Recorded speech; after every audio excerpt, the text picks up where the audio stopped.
बिस्मिल्लाहिर्रहमानिर्रहीम। अस्सलाम वालेकुम डियर स्टूडेंट्स, मैं बशीर अहमद मुबशिर, आपका मैथमेटिक्स टीचर।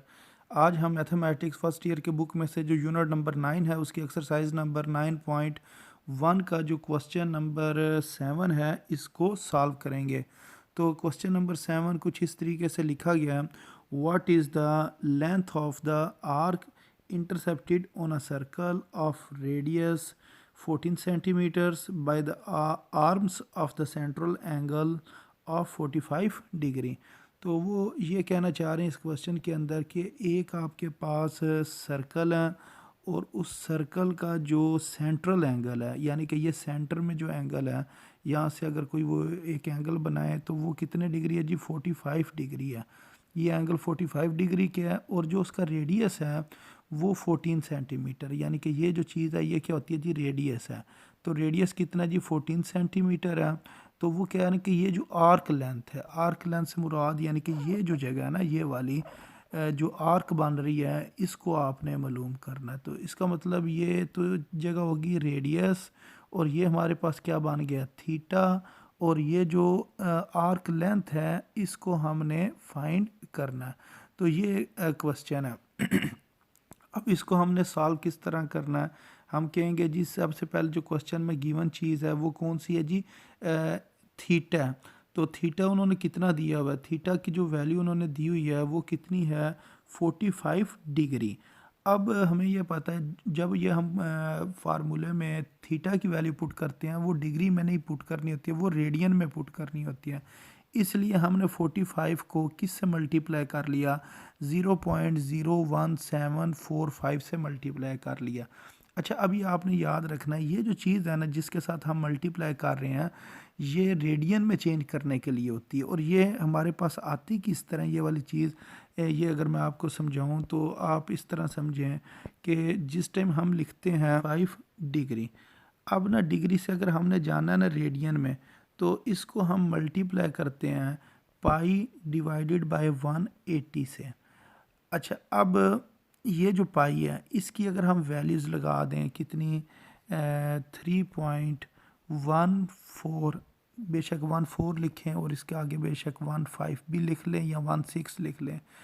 अब इसको अगर हम डिवाइड कर दें 180 के साथ, मसलन अब हमने क्या करना है? इन दोनों टर्म्स को मल्टीप्लाई करना है। ये वाली जो दो टर्म्स है ऊपर वाली, तो ऊपर वाली दोनों टर्म्स को मल्टीप्लाई करने के बाद अगर हम 180 पर डिवाइड कर दें तो हमारे पास जो आंसर आएगा वो ये 0.7852 रेडियन। ये किसकी वैल्यू आ गई? थीटा की वैल्यू आ गई है।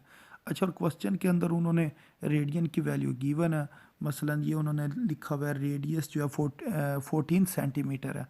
तो इधर हम कहेंगे जी रेडियस किसके बराबर है जी? 14 सेंटीमीटर के बराबर है। और हमने चीज़ कौन सी फाइंड करनी है? एल फाइंड करना है। तो हमारे पास फार्मूला होता है L is equal to R theta. अच्छा, अब इस फार्मूले में हमने वैल्यूज़ पुट करनी है। तो सबसे पहले हम किसकी वैल्यू पुट करेंगे? आर की वैल्यू पुट करेंगे। तो आर की ये जो वैल्यू है ये हमने कितनी पुट कर दी जी? 14। अच्छा, उसके बाद हमने किसकी वैल्यू पुट करनी है जी? थीटा की वैल्यू पुट करनी है, ये वाली वैल्यू। तो थीटा किसके बराबर है? 0.7852 के बराबर है। तो अब हमने इन दोनों को मल्टीप्लाई करना है। जब ये दोनों टर्म्स मल्टीप्लाई होंगी तो हमारे पास जो इसका आंसर आएगा वो कितना आ जाएगा? 10.99। और क्योंकि ये क्वेश्चन के अंदर जो आपके पास रेडियस है ये किस में था? सेंटीमीटर में था। तो इस वजह से हम इधर क्या लिख देंगे?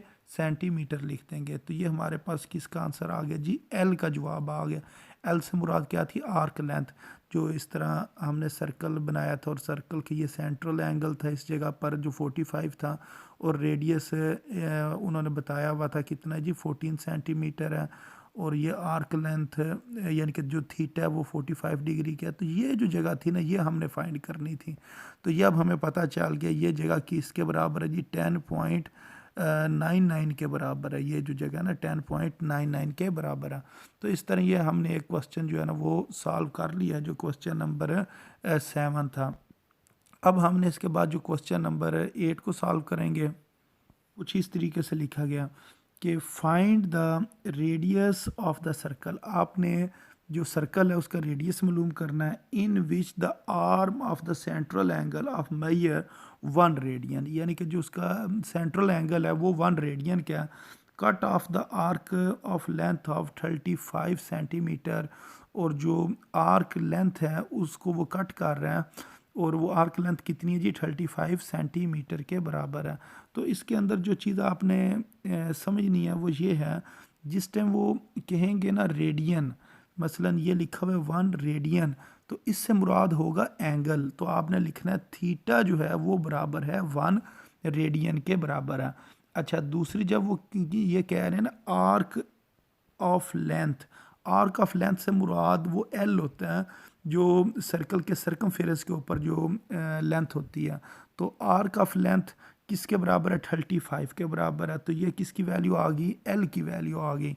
और हमारे पास फार्मूला जो है ये, अगर हम फार्मूला देखें L is equal to R theta, तो पीछे कौन सी चीज़ बची, आर बच गया, यानी कि रेडियस जो है वो बच गया। तो उन्होंने क्वेश्चन में यही कहा, फाइंड द रेडियस, आपने क्या मालूम करना है, रेडियस मालूम करना।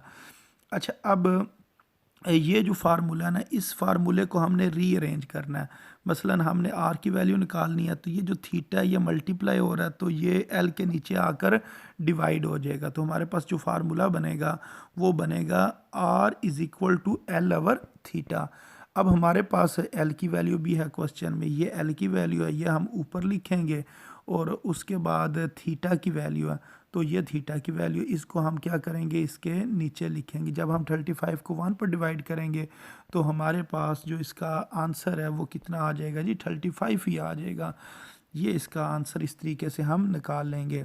अच्छा, अब हमने इसके बाद जो इससे नेक्स्ट क्वेश्चन है उसको हमने सॉल्व करना, तो वो कुछ इस तरीके से लिखा हुआ है, a railway train is running on a circular track, एक ट्रेन है जो कि सर्कुलर ट्रैक के ऊपर यानी कि चल रही है, रन कर रही है, ऑफ रेडियस, और उसका रेडियस कितना है जी, 500 मीटर है, यानी कि जो रेडियस है वो 500 मीटर है। आप यूँ समझ लें कि ये हमारे पास एक रेलवे ट्रैक है, इस जगह पर ये रेलवे ट्रैक है। अब जो ये जो रेलवे ट्रैक है इसका जो यानी कि रेडियस है, यानी कि ये जो जगह है ये किसके बराबर है जी, 500 मीटर के बराबर है। अब जो वो ट्रेन है ना उसकी उन्होंने बताई हुई है, इन्होंने वेलोसिटी बताई हुई है, मसलन ये किलोमीटर पर आवर है, किलोमीटर पर आवर एक उन्होंने वेलोसिटी बताई है कि वो जो इस सर्कल के ऊपर मूव कर रही है, तो उसकी जो वेलोसिटी है वो कितने किसके बराबर है जी, वो 300 किलोमीटर पर आवर के बराबर है, यानी कि ये लिखा हुआ है इस जगह पर ना, किलोमीटर पर आवर के बराबर है।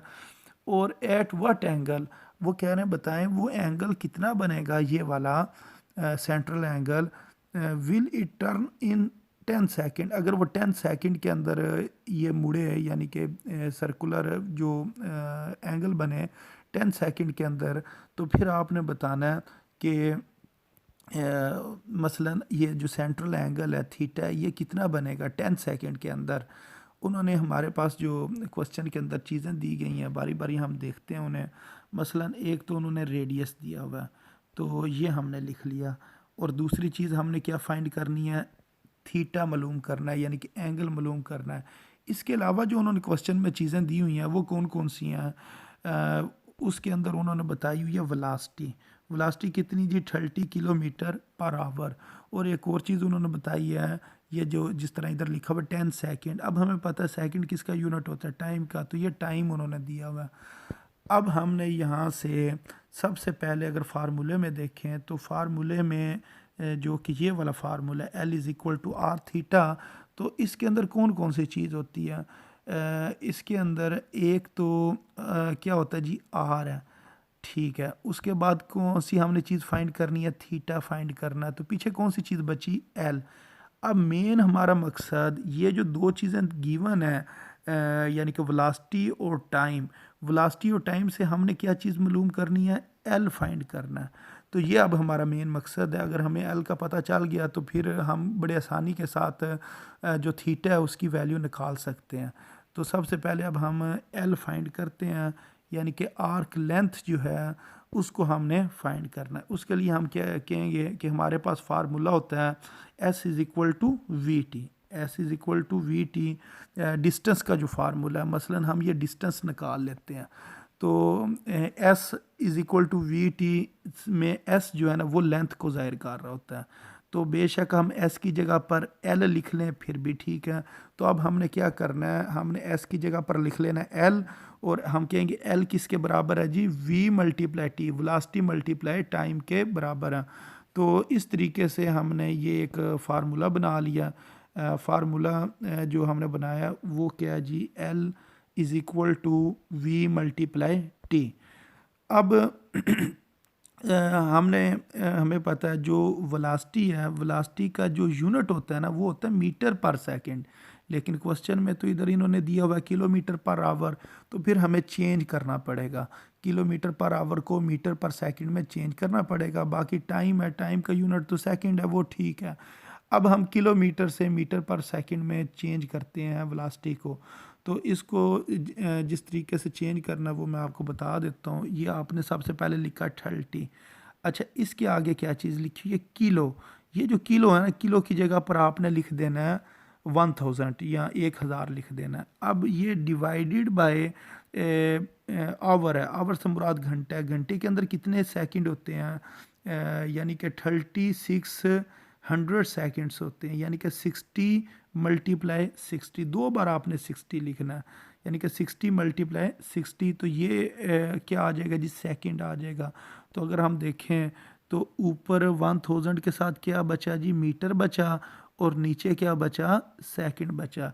तो ये जो मीटर है ना इसको आपने इसी तरह इधर लिख देना है, यानी कि मीटर इसी तरह लिख देंगे, और ये जो है ना किलोमीटर पर आवर, आवर को जब हम चेंज करेंगे वो लिखेंगे 60 मल्टीप्लाई 60, और साथ क्या आ जाएगा, सेकंड आ जाएगा। अब हमने सिर्फ ये जो चीज़ें हैं इनको सॉल्व करना है, ये जो हमने इस जगह पर लिखी हुई है ना, यानी कि ये वाली अभी मैं आपको बताता हूँ, इन दोनों को मल्टीप्लाई करें और इसको इस चीज़ से डिवाइड कर दें, यानी कि 3600 से डिवाइड कर दें, तो ये हमारे पास ना 25 डिवाइडेड बाय 3 आ जाएगा।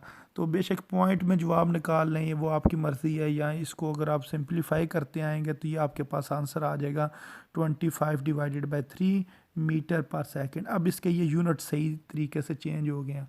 अब हम फार्मूला लिखेंगे कि L is equal to V multiply T. ये हम ये जो लेंथ है ना इसकी बात कर रहे हैं, ये L is equal to R theta नहीं, पहले हम वेलोसिटी और टाइम से जो आर्क लेंथ है वो निकाल रहे हैं। तो ये हमने क्या किया, L के नीचे L लिखा, और वेलोसिटी के नीचे हमने वेलोसिटी की वैल्यू लगा ली। वेलोसिटी की वैल्यू क्या थी, 25 डिवाइडेड बाय 3 थी, और फिर टाइम, टाइम किसके बराबर था, 10 सेकंड के बराबर था, तो ये इस जगह पर हमने 10 लिख दिया। अब हम इसको मल्टीप्लाई करते हैं, मसलन 25 ने जब 10 से मल्टीप्लाई होना 250 आ गया, और नीचे क्या आ गया, 3 आ गया। तो ये हमारे पास किस चीज़ का जवाब आ गया है, एल का जवाब आ गया, यानी कि जो आर्क लेंथ है वो हमने इस तरीके से फाइंड कर लिया।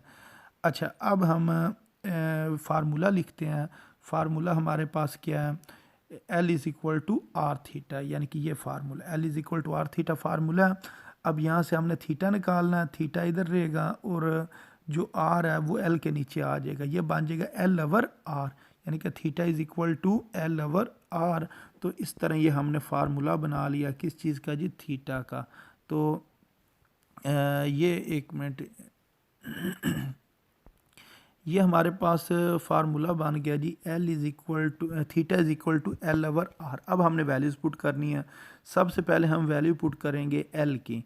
तो एल की वैल्यू हमारे पास कितनी थी, वो थी जी 250 डिवाइडेड बाय 3, तो ये हमने एल की वैल्यू लगा दी 250 डिवाइडेड बाय 3। उसके बाद हमने वैल्यू पुट करनी थी रेडियस की। तो रेडियस की वैल्यू कितनी थी क्वेश्चन में, 500 मीटर, तो इस जगह पर हमने 500 मीटर लिख दिया।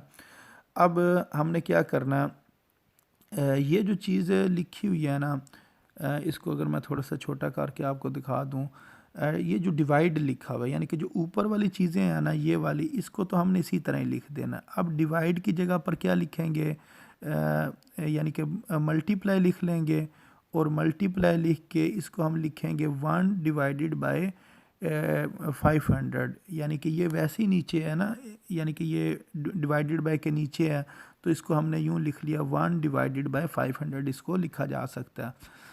अच्छा, अब इनको मल्टीप्लाई करते हैं या सॉल्व इसको करते हैं, तो ये देखें 251 ज़ार 250 और 252 ज़ार 500। अब हमने 3 और 2 को मल्टीप्लाई करना है, 3 और 2 को मल्टीप्लाई करेंगे तो 6 आ जाएगा, और ऊपर जो 1 है 1 मल्टीप्लाई 1, तो वो इसी तरह ऊपर 1 आ जाएगा, यानी कि 1 डिवाइडेड बाय 6 आ जाएगा। तो इस तरीके से हम इसको जो सॉल्व है ना वो कर सकते हैं।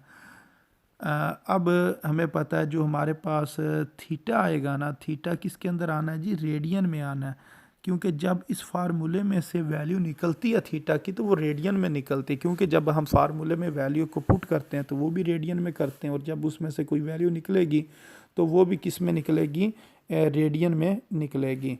तो जी स्टूडेंट्स, इसके बाद जो इससे नेक्स्ट क्वेश्चन है, क्वेश्चन नंबर 10, इसको सॉल्व करते हैं।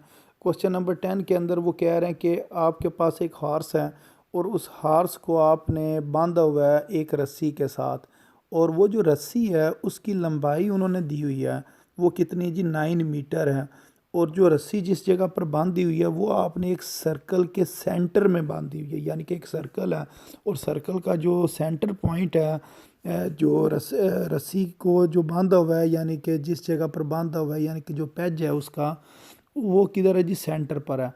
अब वो कह रहे हैं कि जो हॉर्स है वो मूव कर सकता है सर्कल के सरकमफेरेंस के ऊपर, मसलन इस जगह पर अगर हम सरकमफेरेंस बनाएं, ये जो सर्कल है इसका जो सरकमफेरेंस है इसके ऊपर जो हॉर्स है ना ये मूव कर सकता है, क्योंकि उसको रस्सी के साथ बांधा हुआ है, तो वो एक सर्कल सा बनाएगा जिस टाइम वो मूव करेगा।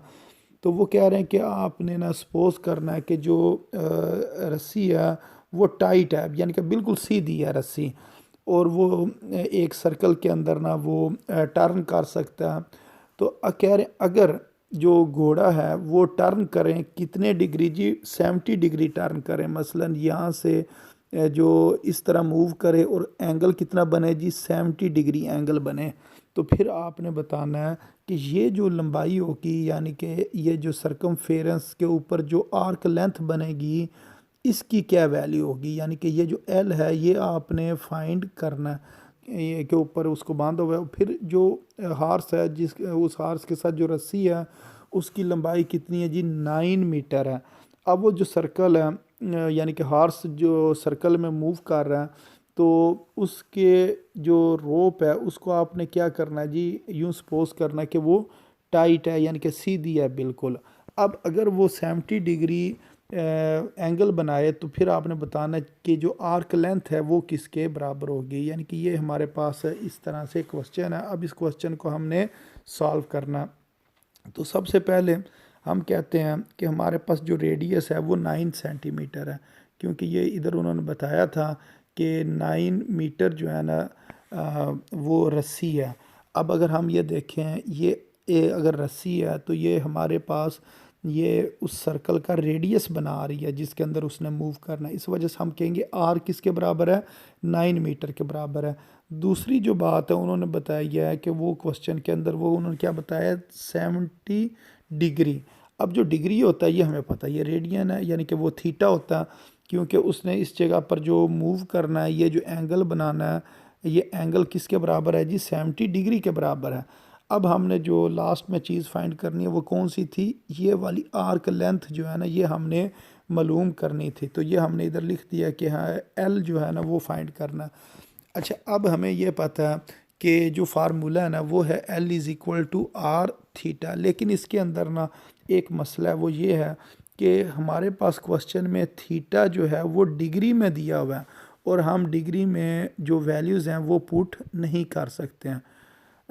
अब हमें क्या करना यानी कि अब हमें क्या करना पड़ेगा, क्वेश्चन को डिग्री से रेडियन में कन्वर्ट करना पड़ेगा। तो वो हमें पता है, अगर हम क्वेश्चन को मल्टीप्लाई कर दें या डिग्री को मल्टीप्लाई कर दें किस से, यानी कि 70 डिग्री की जगह पर अगर हम लिख दें 0.01745, तो वो क्वेश्चन किस में चेंज हो जाता है, रेडियन में चेंज हो जाता है, तो ये 1.22 रेडियन बन जाएगा। तो यहाँ इस जगह पर अगर आप चाहें तो इसको इसके साथ मल्टीप्लाई करने के अलावा अगर आप पाई डिवाइडेड बाय 180 लिख लें फिर भी ठीक है, ये अब आपकी मर्ज़ी है। तो हमने क्या किया, इसको 0.1745 से मल्टीप्लाई करके हमने वैल्यू निकाल लिया। अब ये जो क्वेश्चन है ये किस में चेंज हो गया जी, रेडियन में, यानी कि थीटा हमारे पास आ गया 1.22 रेडियन, और क्वेश्चन के अंदर हमारे पास आर की भी वैल्यू है। ये अब इस फार्मूले में हम पुट करेंगे L is equal to R theta. सबसे पहले हमने आर की वैल्यू पुट करनी है। आर की वैल्यू कितनी है जी, ये ऊपर दी हुई है, ये वैल्यू हम इधर लगा देंगे। वो कितनी थी जी 9, इधर गलती से क्या लिखा गया 8, इस जगह पर आपने क्या लिख लेना है 9 लिख लेना है। इधर क्योंकि क्वेश्चन में भी 9 मीटर है, इस जगह पर क्या आ जाएगा 9, फिर हम लिखेंगे मल्टीप्लाई और फिर लिखेंगे 1.22।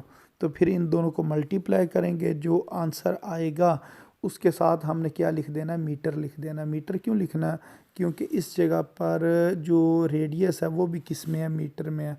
तो जो क्वेश्चन में अगर मीटर में दिया हुआ है तो जवाब में भी हमने क्या लिख देना, मीटर में लिख देना। तो उम्मीद है आपको इस क्वेश्चन की समझ आ गई होगी। तो इस तरह अब हमने क्वेश्चन नंबर 7, 8, 9 और 10 यानी कि ये जो 4 क्वेश्चन है ये इस वीडियो लेक्चर में हमने समझ लिए हैं।